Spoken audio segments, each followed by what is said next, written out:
Tonight we explore the places where ancient ritual meets the sleeping body. Practices that treated dreams as doorways, prayer as a shift schedule, temple floors as operating tables.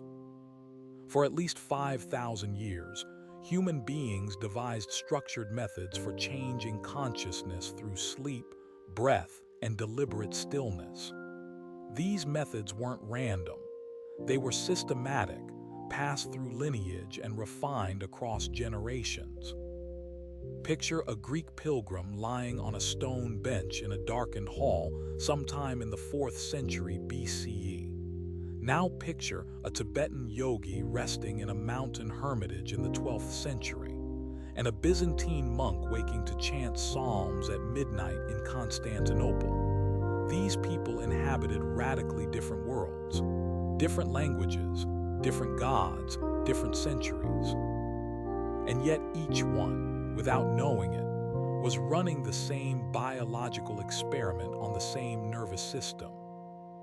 That's what we'll slowly move through tonight.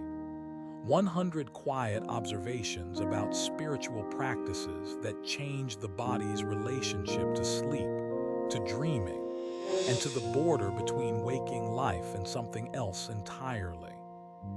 Some of these practices demanded years of preparation. Others demanded only a stone floor and a willingness to lie down in a dark room.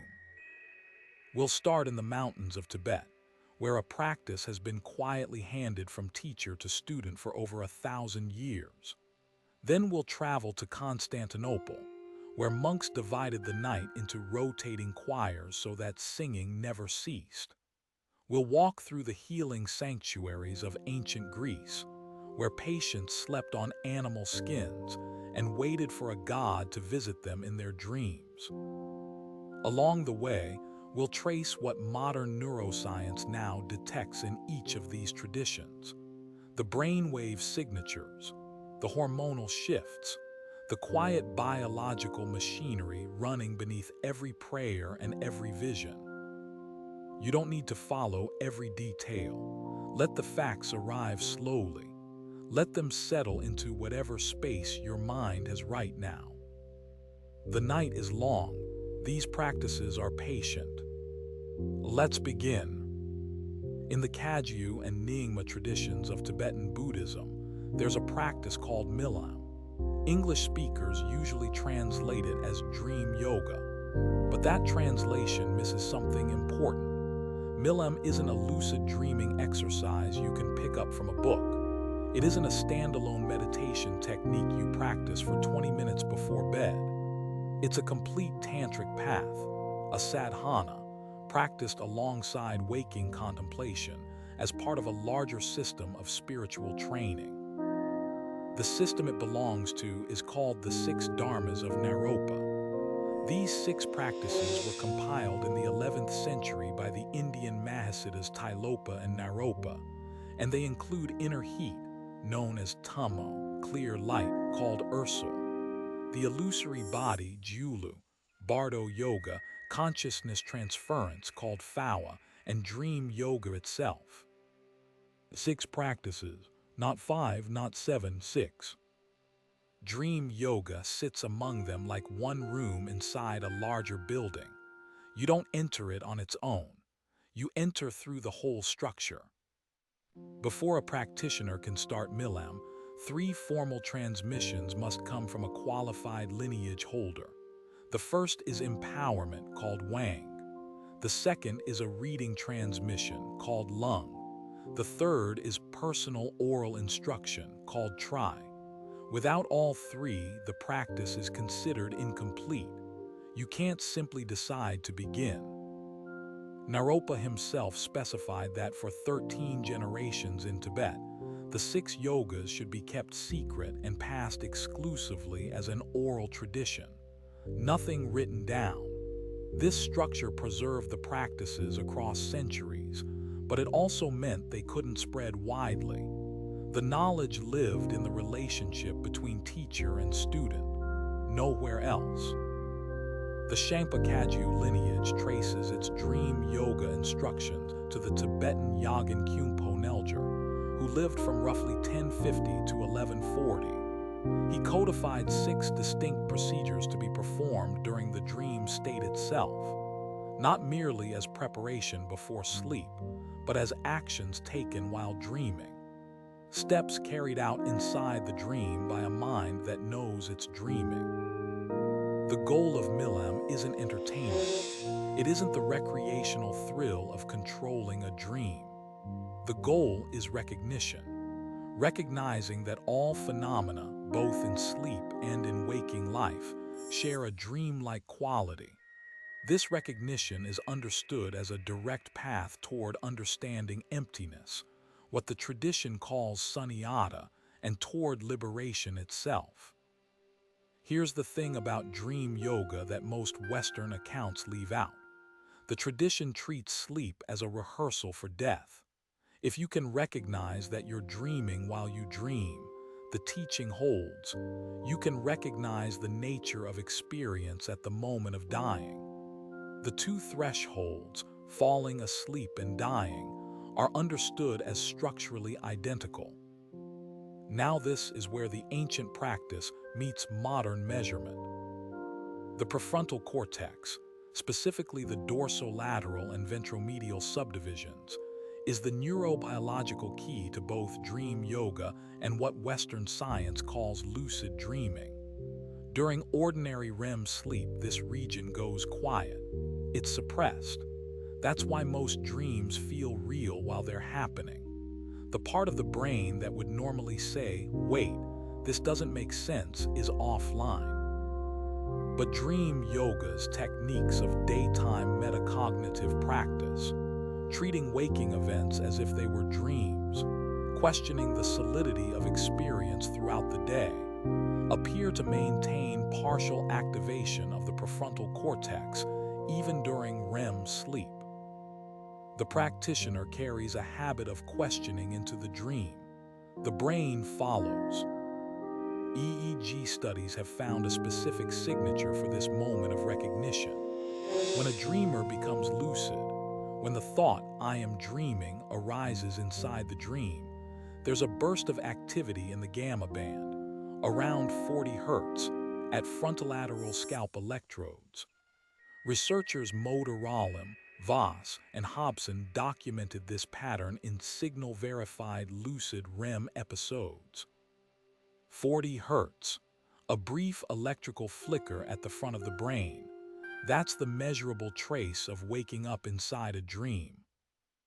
A 2026 narrative review confirmed that gamma activity over frontal electrodes is the electrophysiological marker of metacognition during lucid REM sleep.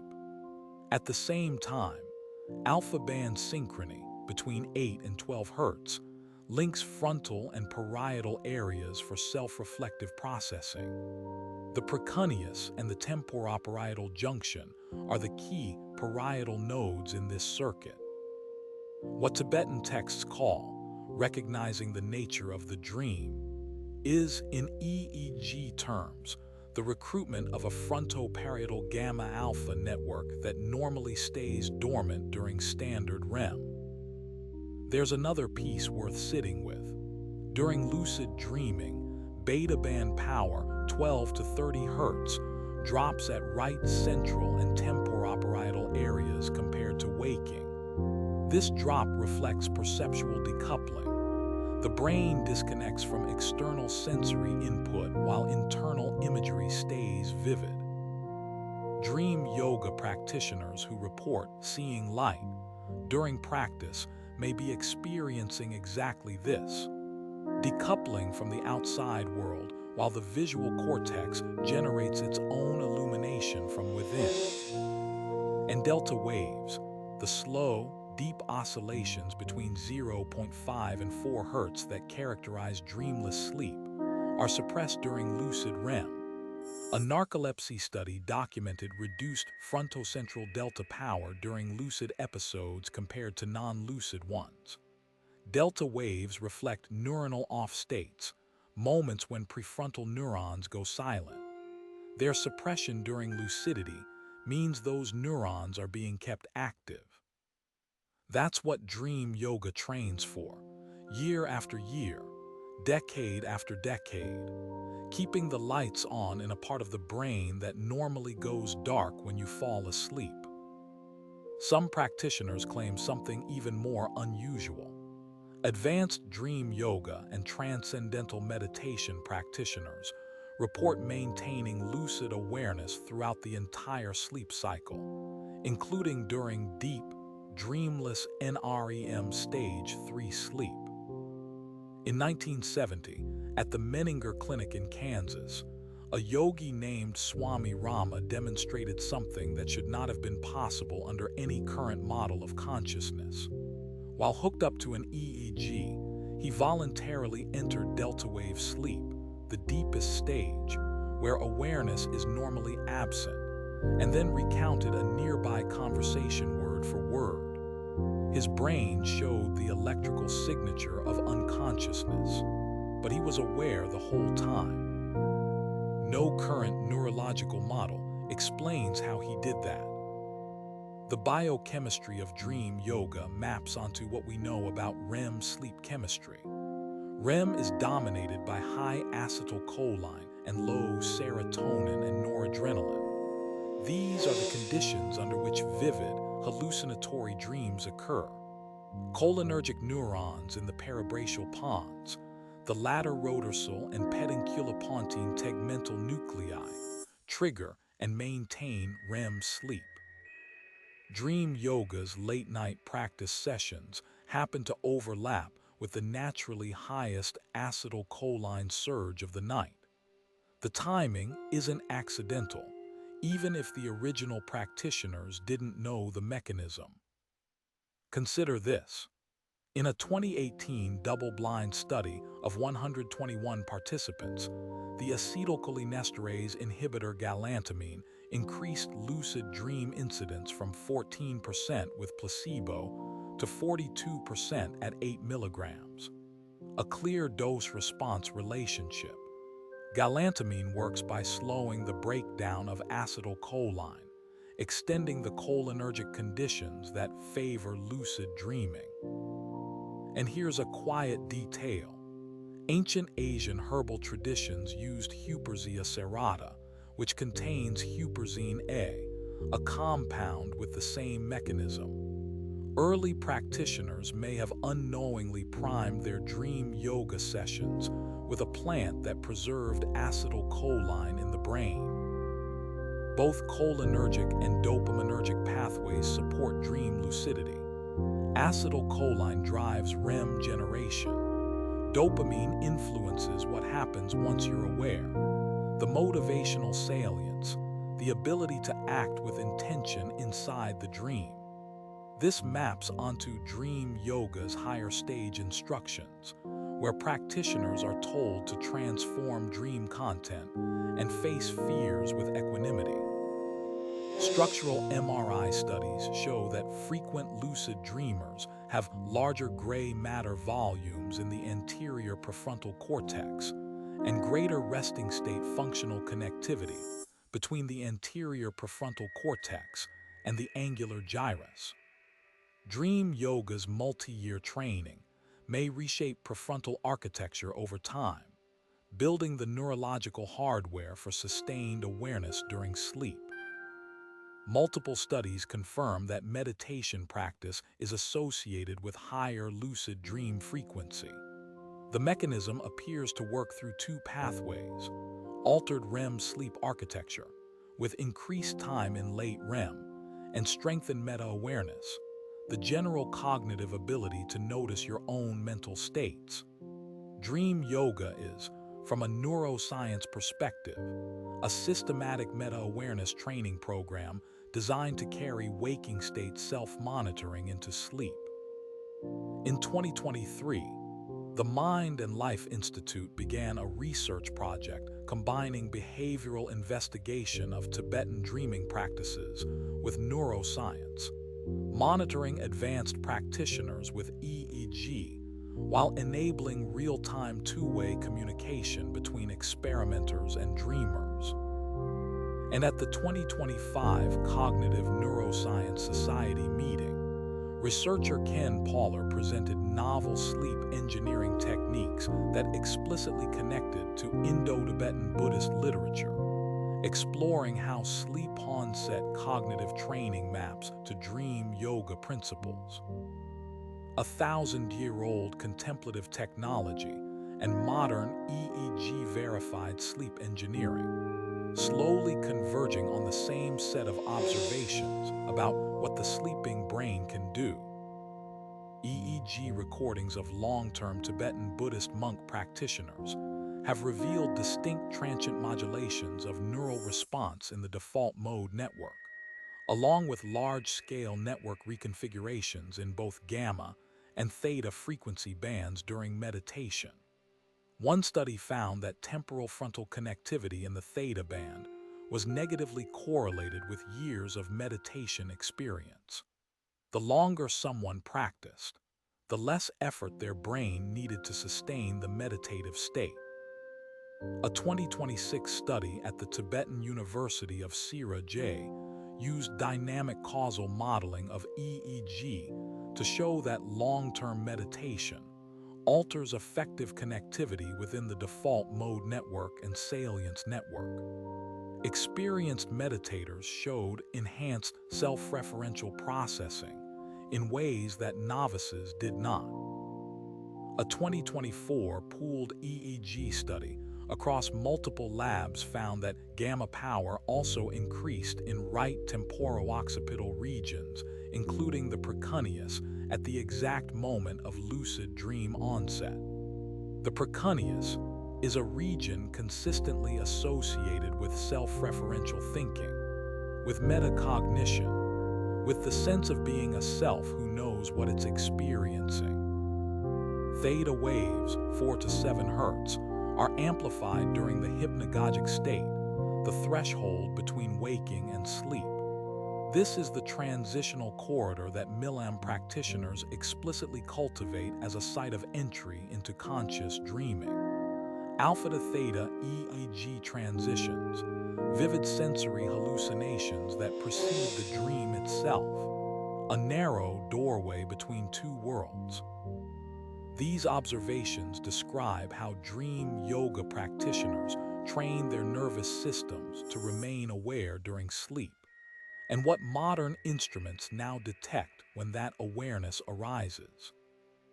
We travel now from the mountains of Tibet to the shores of the Bosphorus, where a 5th century monastic order organized sleep itself into a rotating shift system.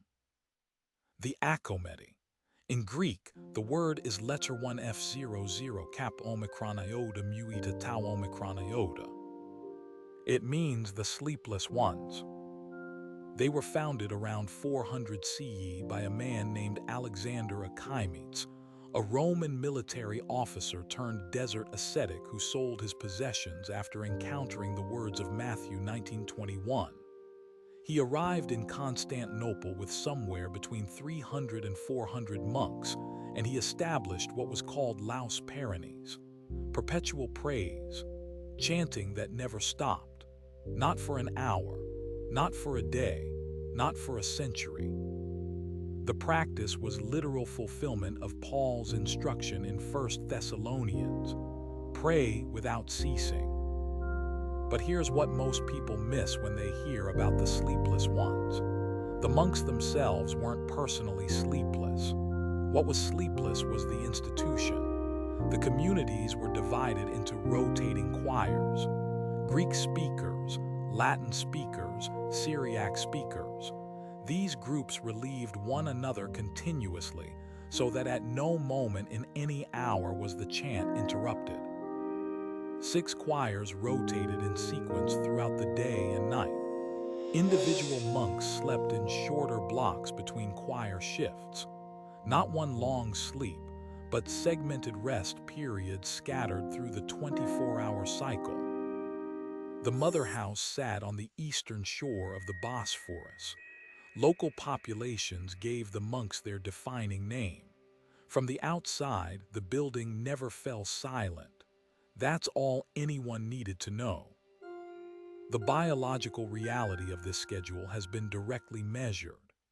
In 2011, Dr. Isabelle Arnolf's research team at Pitié-Salpêtrière Hospital in Paris studied 5 monks and 5 nuns who had followed a split-sleep night schedule, interrupted by 2 to 3 hours of matins prayers, for between 5 and 46 years without interruption. Think about that, 46 years, the same schedule every single night. Continuous 48-hour core body temperature recordings revealed something that doesn't appear in normal sleepers. The monks and nuns had developed a biphasic temperature rhythm, 2 dips instead of 1. The circadian clock had literally restructured itself to anticipate 2 sleep episodes per night. In standard sleepers, core temperature follows a single 24-hour cycle with 1 trough during the night.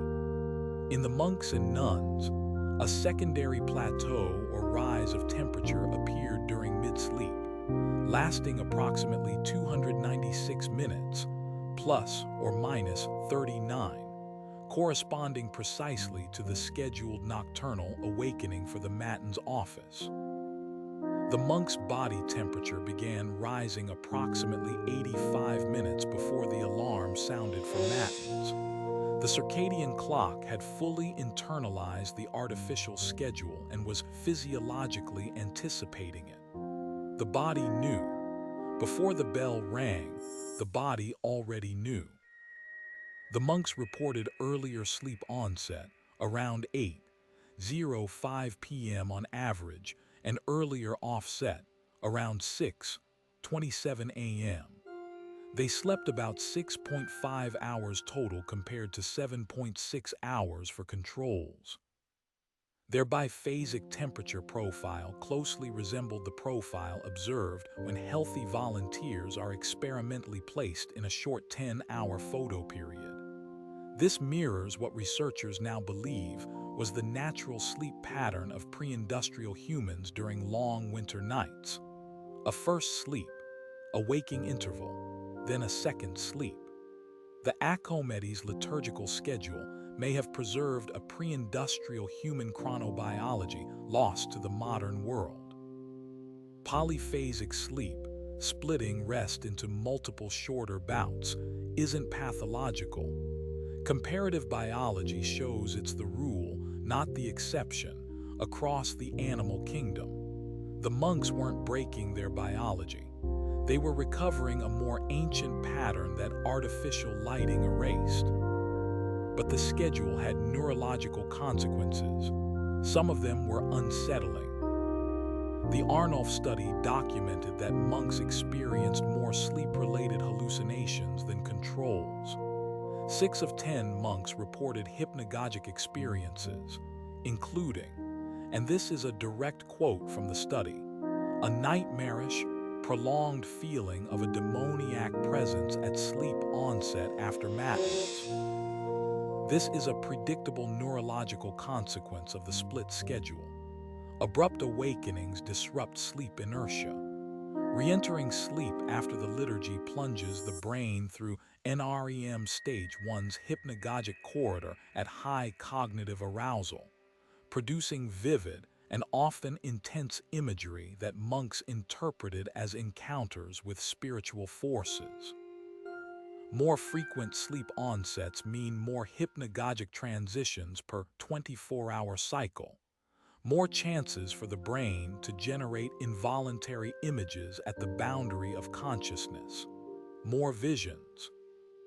All monks in the study reported dreaming more frequently after the matins prayer than before it, and 6 of 10 reported being able to pray while dreaming.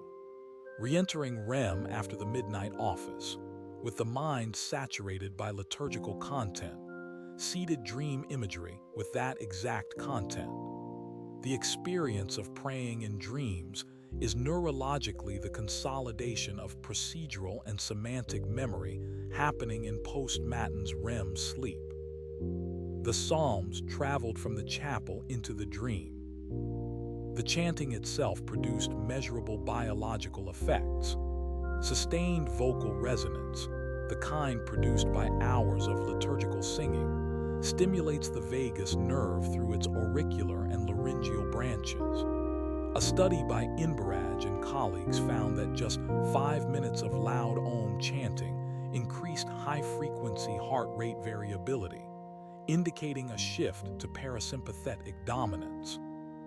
Two mechanisms at work: vibrational stimulation of vagal branches and a decrease in respiratory frequency to approximately 6 breaths per minute. The Acomedes hours of relay chanting were, in biological terms, continuous self-administered vagus nerve stimulation. Brain imaging of sustained chanting revealed limbic-paralimbic deactivation, the same pattern observed with clinical transcutaneous vagus nerve stimulation used for depression and epilepsy. Hours of chanting progressively quieted the amygdala, hippocampus, and thalamus, opening the brain toward the emotionally neutral states described in the monks' mystical writings. Each cycle of sustained chanting naturally lengthens the exhalation phase of breathing.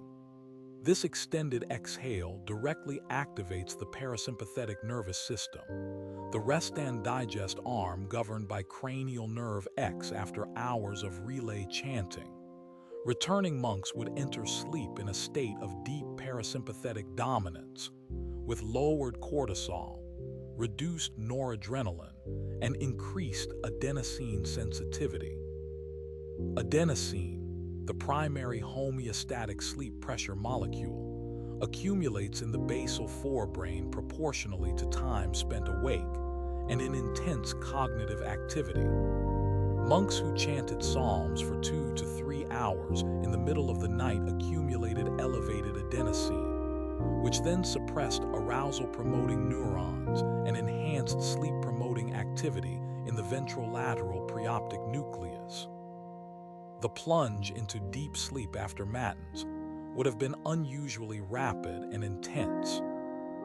This 2011 study remains the only peer-reviewed evidence of a religious practice durably remodeling the human circadian clock.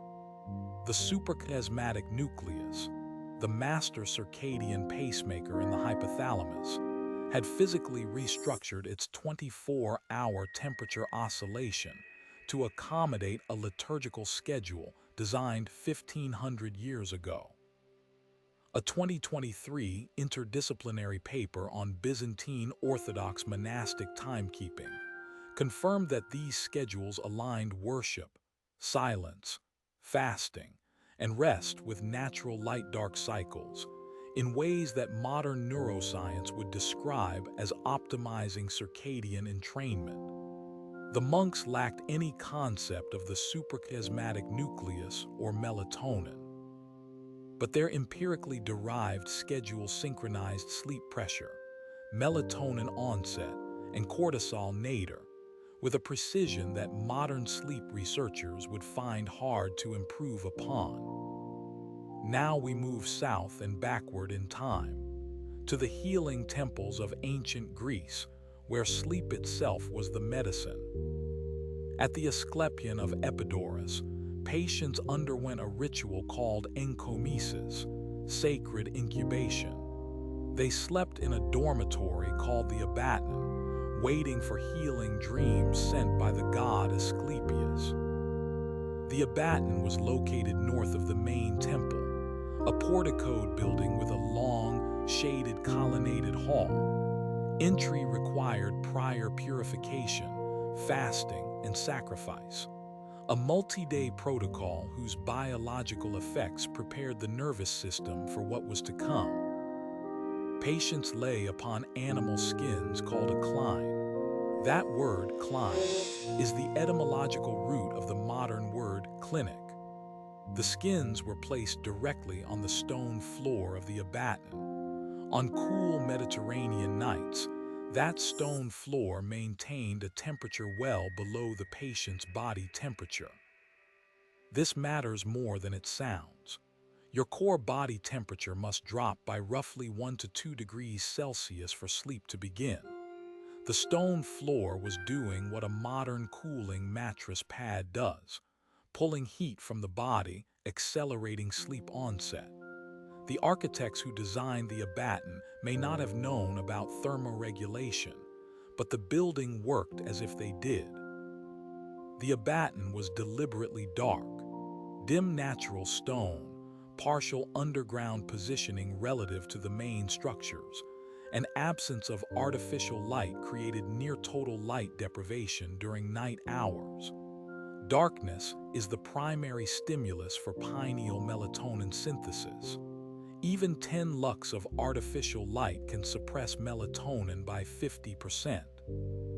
Patients sleeping in stone darkness for multiple nights would have experienced dramatically elevated melatonin, chemically deepening sleep and intensifying dreams. And melatonin doesn't just build in one night. The darkroom protocol gradually increased melatonin levels across successive nights of incubation. Melatonin is synthesized from tryptophan through serotonin, and as it accumulated night after night, it suppressed sympathetic nervous system activity, lowered cortisol, and shifted the entire neuroendocrine profile toward deep restorative sleep, the state in which the immune system, lymphatic clearance, and memory consolidation are most active. Patients arriving at the temple underwent mandatory fasting before the incubation sleep. After 24 to 72 hours of caloric deprivation, the body shifts from glucose metabolism to ketone metabolism. Beta-hydroxybutyrate rises in the brain, binding to GABAB receptors with effects structurally similar to GHB. This produces mild euphoria, appetite suppression, and a dreamlike mental clarity. An endogenous pharmacological preparation for visionary dreaming, generated by the patient's own body in response to hunger.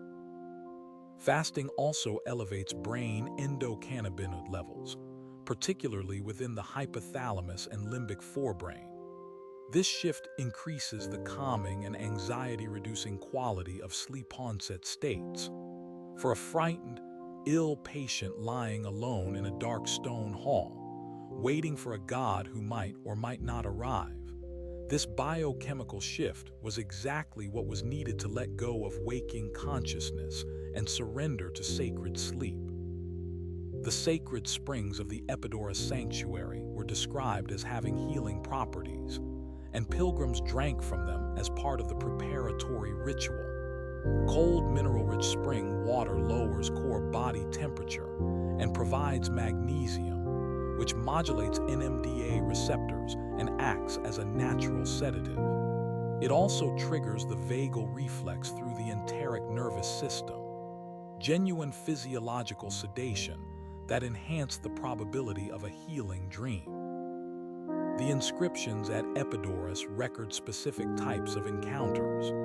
Patients expected concrete visions of the god or his sacred animals, snakes and dogs, performing surgery, touching, or licking the diseased body part inside the dream. Some inscriptions describe patients waking to find their symptoms resolved.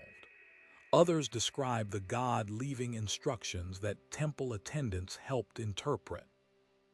Clay models of afflicted body parts were offered as votives: a terracotta knee, a clay eye, a ceramic stomach, an ancient medical imaging system shaped from earth and fired in a kiln. The acoustics of the Epidaurus complex weren't accidental. Research by Nico de Klerk and Cindy Decusser at Georgia Tech found that the stepped stone rows of the Epidaurus Theater act as an acoustic high-pass filter, suppressing low-frequency background noise below about 500 Hz while passing the higher frequencies of the human voice. The ancient Roman architect Vitruvius wrote that his Greek predecessors used the rules of mathematics and the method of music to make voices rise more clearly and sweetly.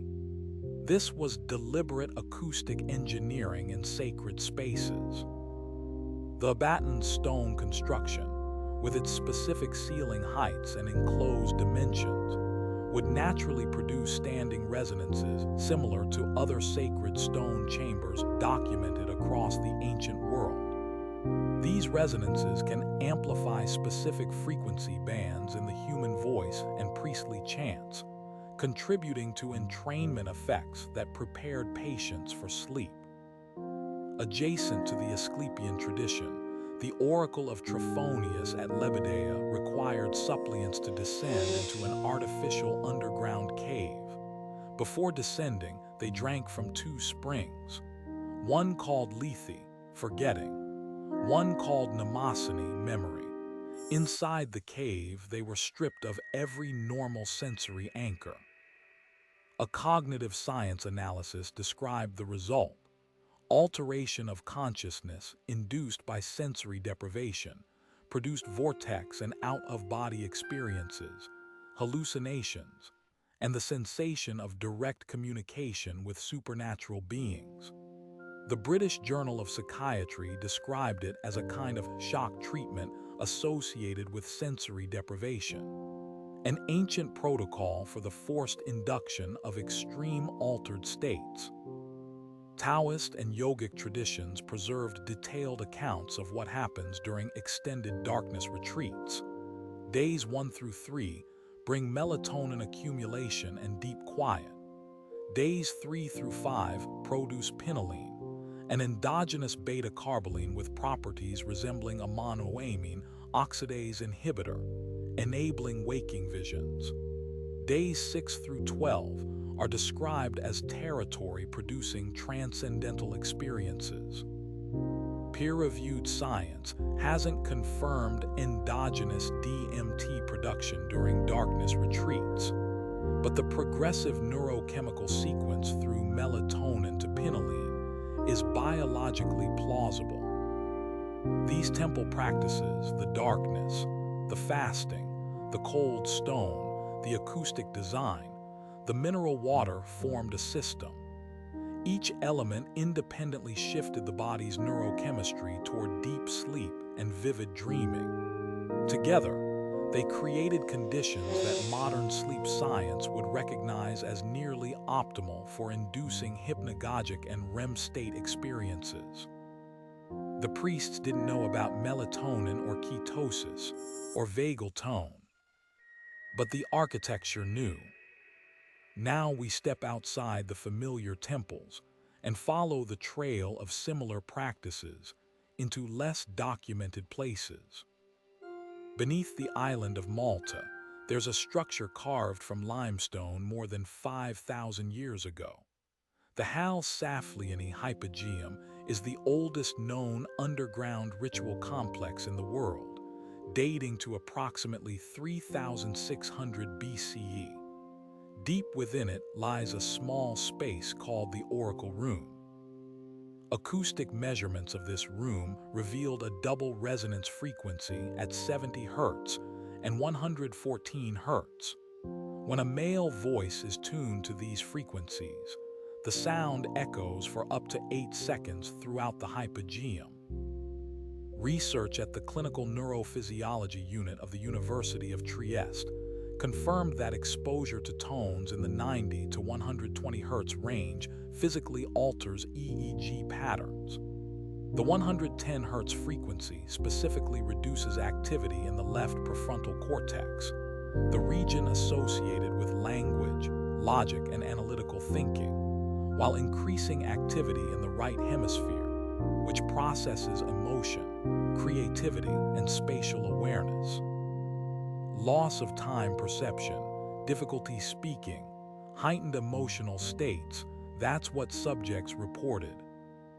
The same resonance appears across the world, in structures with no contact between their builders.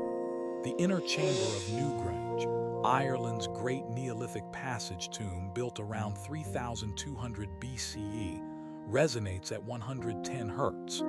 Chun Quoit in England resonates at 113 Hz, Whale and Smithy at 112. The King's Chamber in the Great Pyramid at Giza, 112 Hz. A study by Paul Devereux and colleagues found that all major Neolithic megalithic structures in England and Ireland share primary resonance in the 95 to 120 Hz range. EEG testing confirmed that this frequency band shifts brain activity, with each individual responding most strongly to a personal resonant frequency somewhere within the 90 to 120 Hz window. Ritual chanting in stone chambers used natural standing wave amplification to entrain brainwave states conducive to trance. The underground stone galleries of Chavindahuantar in Peru, dating to about 1200 BCE, have also been measured at 110 Hz resonance. Andean scholarship documents the role of sound in sacred sites, with sanctuaries designed around auditory experiences that shaped rituals and beliefs. Ritual participants in total darkness with sustained stone resonance would have entered theta and hypnagogic states rapidly. In a 2008 study at UCLA, neuroscientist Ian Cook demonstrated that exposure to 110 Hz measurably alters EEG patterns. The left prefrontal cortex shows reduced activity, while right hemisphere regions show increased activity. Ancient builders appear to have discovered this effect empirically. By constructing chambers and listening to the sounds they produced, they could have noticed that specific geometries produced unusual subjective states. Over generations, sacred spaces converged on optimal dimensions. Systematic neuroacoustic experimentation predating modern science by thousands of years. 5,000 years apart, separate continents, no contact between the builders, and the same frequency within a few hertz of each other in every sacred chamber. Let that settle. In India, a practice called Yoga Nidra, yogic sleep, has been passed down in oral tradition for roughly 3,000 years. Yoga Nidra involves lying in savasana, corpse pose, and following verbal instructions to achieve a state of consciousness at the threshold between waking and sleep while maintaining awareness. EEG recordings confirm that Yoga Nidra produces a blend of alpha waves between 8 and 12 Hz and theta waves between 4 and 8 Hz. This is the hypnagogic corridor, the narrow passage between waking and sleeping. A 2024 fMRI study published in Nature Scientific Reports with 61 participants showed that experienced meditators exhibit notable default mode network decoupling during Yoga Nidra that controls do not. The degree of decoupling correlated with cumulative meditation hours. Yoga Nidra lowers cortisol. It activates the parasympathetic nervous system. Practitioners describe it as equivalent to 4 hours of ordinary sleep compressed into a single session. And then there was the demonstration at the Menninger Clinic. We mentioned Swami Rama earlier. His disciple, Swami Veda Bharati, later showed he could produce near-continuous theta and delta waves even with eyes open and while speaking. The Yoga Nidra state appears to involve a dissociation between EEG-measured cortical activity and subjective awareness that standard neuroscience can't yet account for. Among multiple Native American nations, Arapaho, Mi'kmaq, Lakota Sioux, and others, the vision quest involves 4 or more days of fasting, isolation, and exposure in wilderness, or a sacred circle of stones. The seeker awaits dreams and visions while remaining alone until a genuine vision arrives. The biology is layered. Multi-day fasting elevates adenosine, increasing sleep pressure and dream intensity. The brain shifts toward ketone metabolism, producing mild euphoria and perceptual alteration. Progressive sleep deprivation amplifies hypnagogic hallucinations at the threshold of exhausted sleep, and the combination of dehydration, cold exposure, and caloric deficit triggers norepinephrine and cortisol spikes that, paradoxically, enhance REM rebound and dramatically increase dream vividness when sleep finally comes. The vision arrives not despite the suffering. It arrives because of the specific neurochemical state the suffering creates.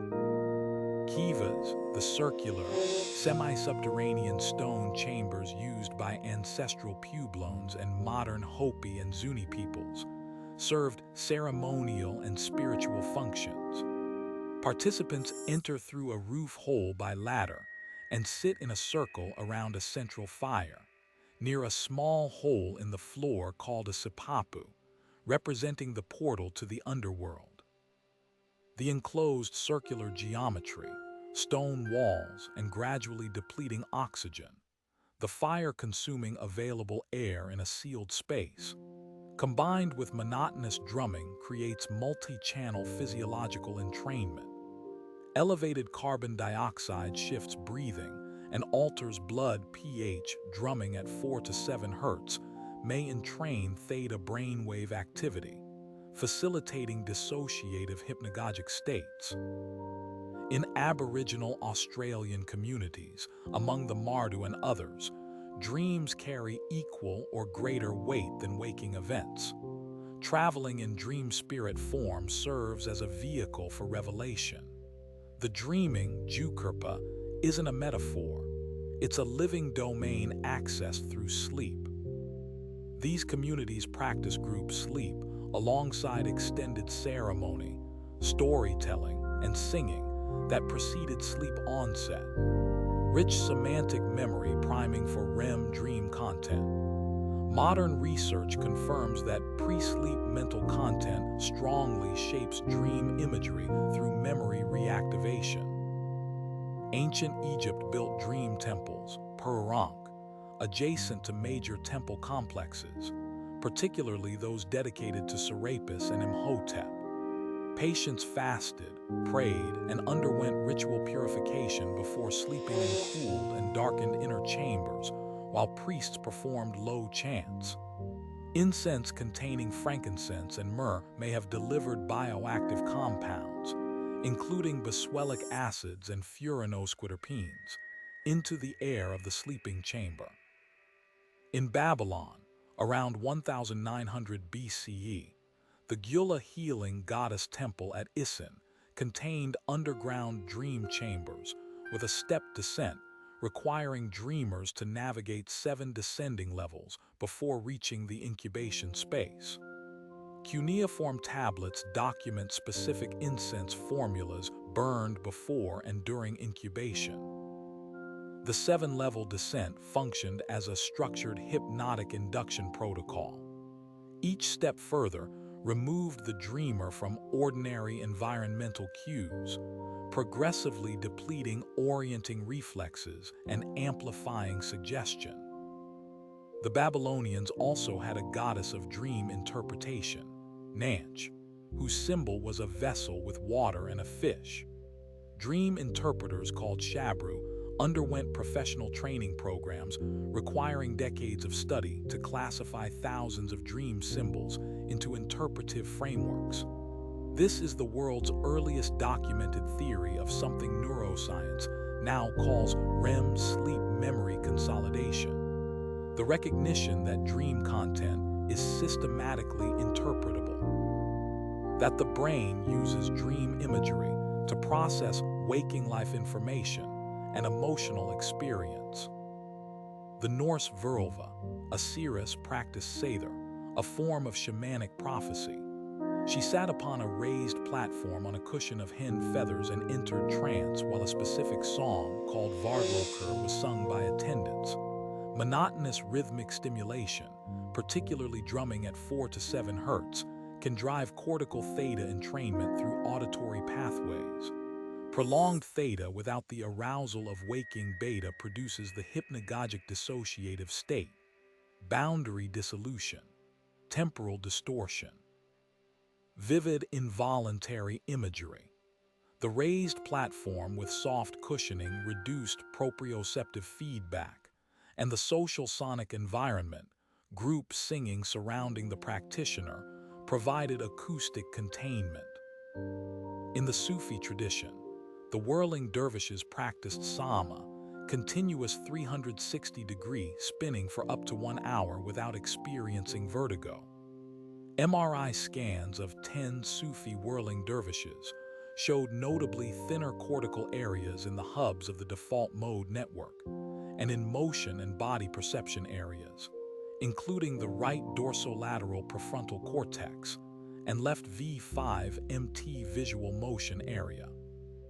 Prolonged vestibular overstimulation causes cerebellar-mediated adaptation that silences the inner ear's normal contribution to the sense of body ownership.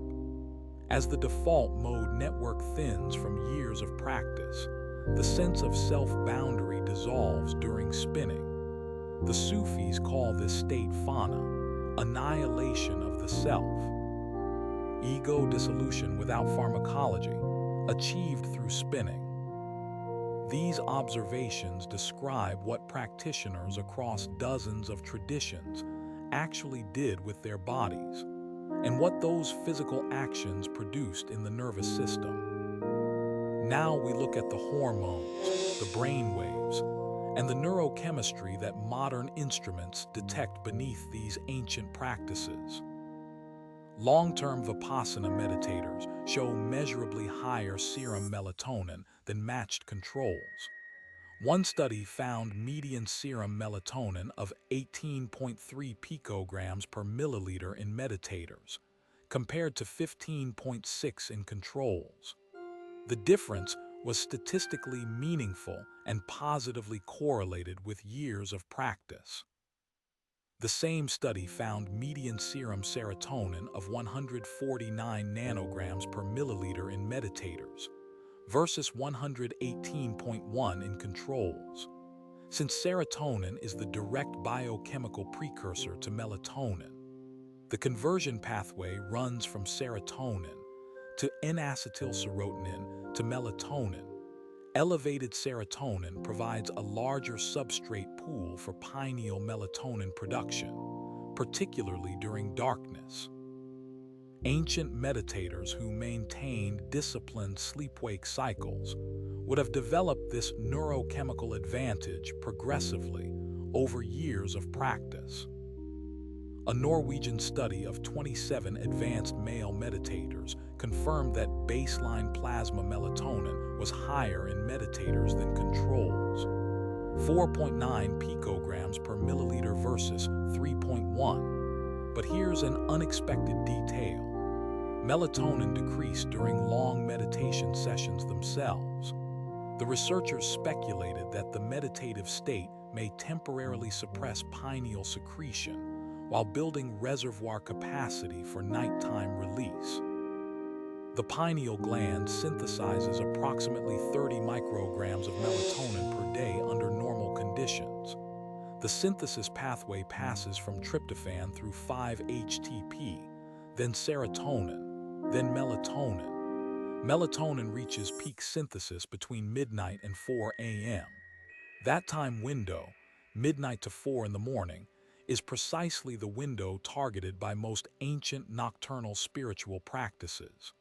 The Acomedes Matins, the dream yogi's late-night visualization, the temple incubation's darkest hours. Cortisol is the primary stress hormone and the main neurochemical block to deep sleep. It maintains noradrenergic arousal, suppresses adenosine sensitivity, and prevents the sustained delta power generation needed for slow-wave sleep. Any ancient practice that reliably lowered cortisol, chanting, prostration, communal prayer, bathing in mineral springs, was biologically accelerating the transition to healing sleep. Yoga Nidra activates the parasympathetic nervous system and drops cortisol levels. High cortisol keeps the brain in alert mode. Drop it, and the body opens toward rest. Adenosine is the universal currency of sleep debt. It accumulates in the basal forebrain during wakefulness proportionally to metabolic activity. It inhibits arousal-promoting neurons and activates sleep-promoting neurons in the ventrolateral preoptic nucleus. The multi-day preparatory rituals that preceded Asclepian incubation, Egyptian dream temple sleep, Babylonian oracle consultation, all involved extended wakefulness, travel, fasting, ritual baths, night ceremonies. They built up a powerful adenosine debt that, when the supplicant finally lay down, produced unusually rapid and deep sleep. A 2026 review noted that lucid dreaming therapy works best when patients are aroused from high-alpha REM sleep, when prefrontal temporoparietal connectivity is highest. Ancient priests who woke patients from the abaton after specific time intervals may have intuitively optimized for this window. The hypnagogic state, the transition from wakefulness to sleep, is characterized by involuntary phosphenes, geometric form constants, figurative imagery, and vivid auditory phenomena. Hypnagogic hallucinations have been reported at approximately 86% prevalence across surveyed populations. Nearly everyone experiences them. Most people don't notice. The EEG of hypnagogia resembles REM sleep more than NREM stage 2, supporting the hypothesis that hypnagogia involves what researchers call covert REM, elements of REM dream generation intruding into the wakefulness-sleep transition. Spontaneous hypnagogic images correlate with specific EEG stages where the brainwave pattern flattens and then produces theta ripples between 4 and 8 hertz. Every ancient spiritual practice we've discussed tonight targets this threshold. Asclepian incubation, dream yoga visualization, the Trophonius descent, the Egyptian dark chamber, the Sather trance, the vision quest at the point of exhaustion.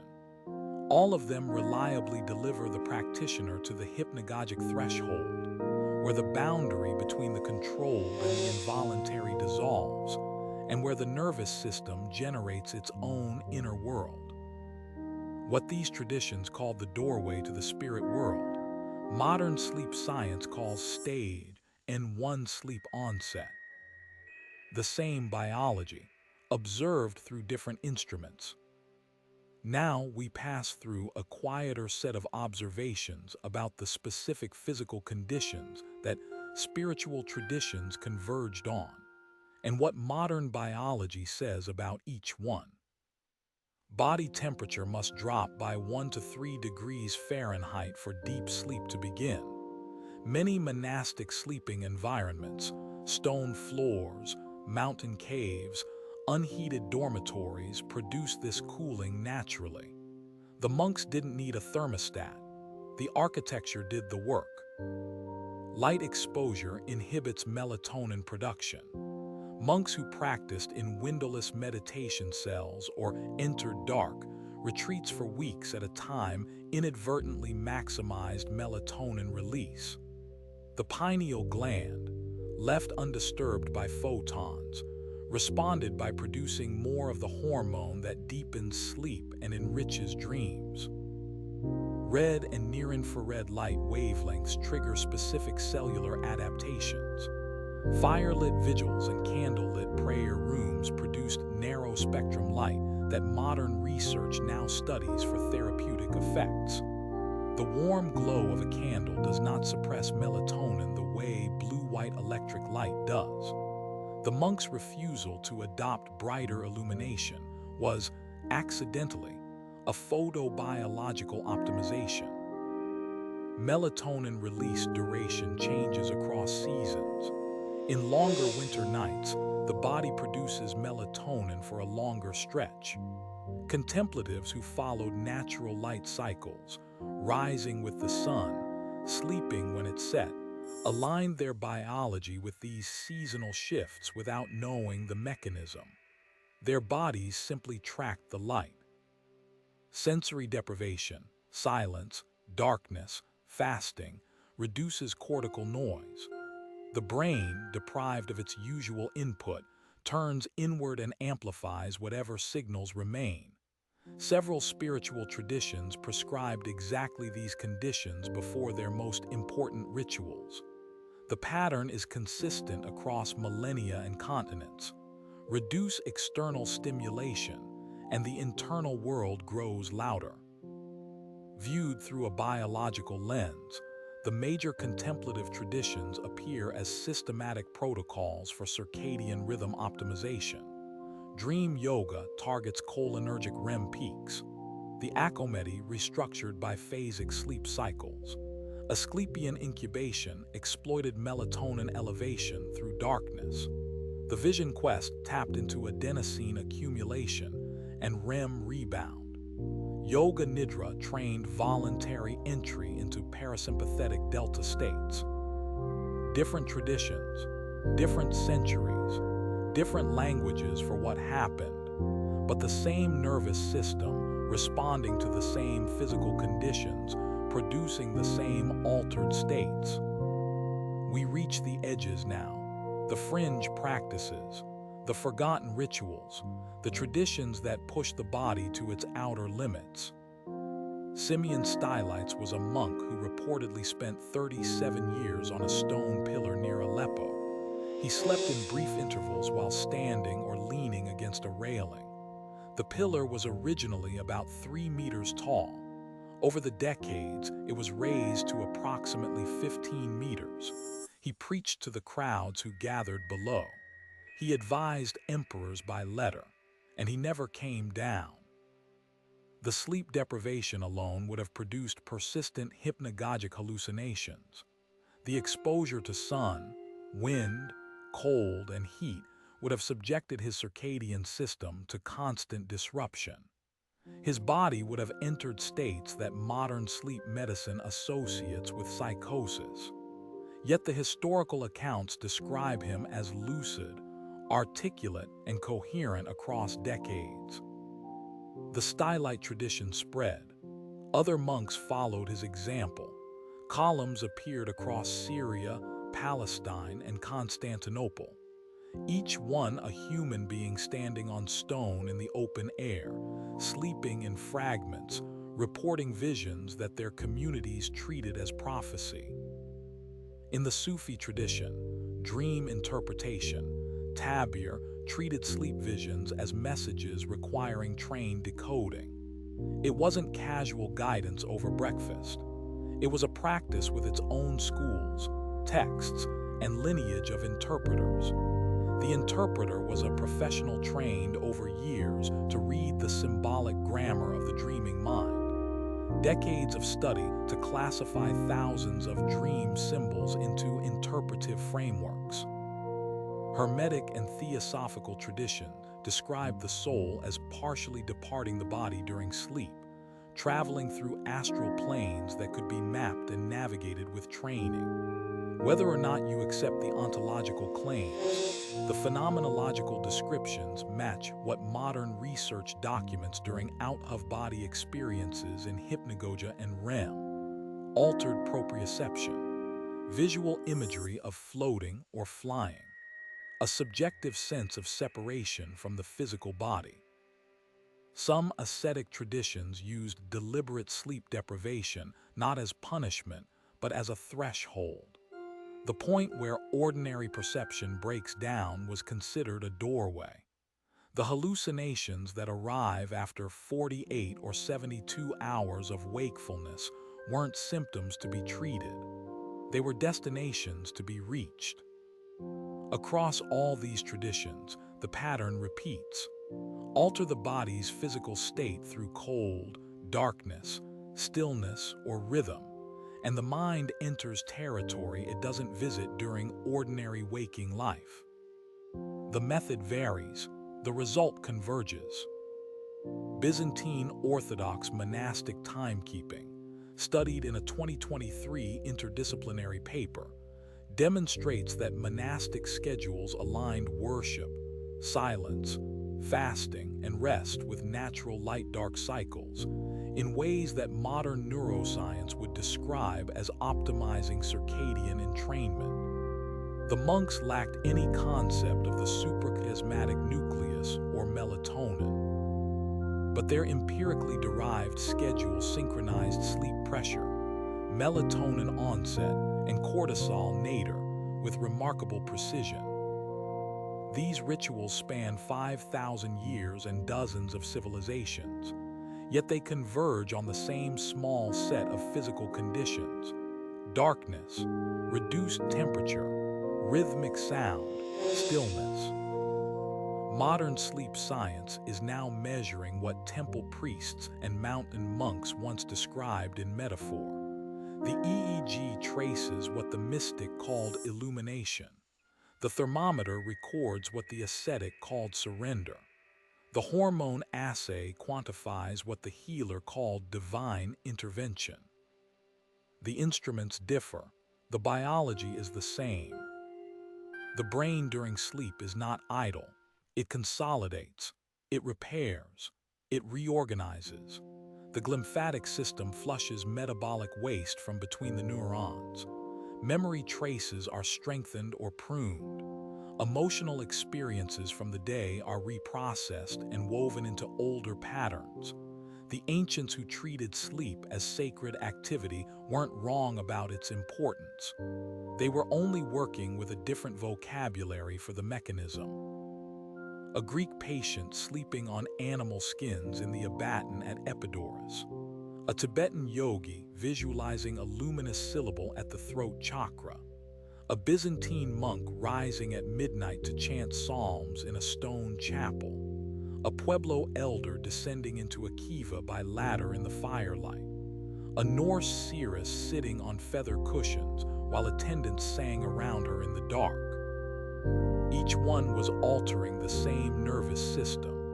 Each one was crossing the same threshold between waking life and something the waking mind doesn't normally have access to. Tonight, as you listen, your body temperature is slowly dropping. Melatonin is accumulating behind your eyes.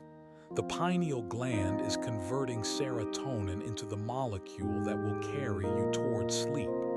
Your breathing is gradually slowing. The parasympathetic nervous system is quietly gaining ground. The same biological process that once filled temple dormitories with healing dreams is unfolding now. In whatever room you're lying in whatever darkness surrounds you. You don't need a stone floor or a sacred spring. You don't need a lineage holder or a 7-level descent. The machinery is already running. It has been running every night of your life. The practices described tonight were attempts to understand this machinery, to honor it, to work with it, to use it as a doorway into something the waking mind can't reach on its own. Some of those practices survived into the present day. Most didn't. The Akhomedi monasteries are ruins on the Bosphorus shore. The abaton at Epidaurus is open to the sky, its stone floor scattered with wildflowers. The oracle room in the Maltese hypogeum is closed to visitors, its resonance measured but no longer inhabited by human voices. But the biology continues, unchanged in the dark. The same 40 Hz gamma burst that lit up a dream yogi's prefrontal cortex 1,000 years ago fires in any dreamer who becomes lucid tonight. The same biphasic temperature rhythm that the Akhomedi monks developed still emerges in anyone who sleeps in 2 segments. The same melatonin pathway that flooded the abaton with healing dreams is synthesizing its quiet molecule in your pineal gland right now. The traditions pass into history. The biology does not. It continues tonight, as it continued last night, as it will continue for as long as human beings close their eyes and cross the threshold between waking and sleep. The room is dark, your breathing is slow. The ancient machinery hums on. Stay tuned for more updates.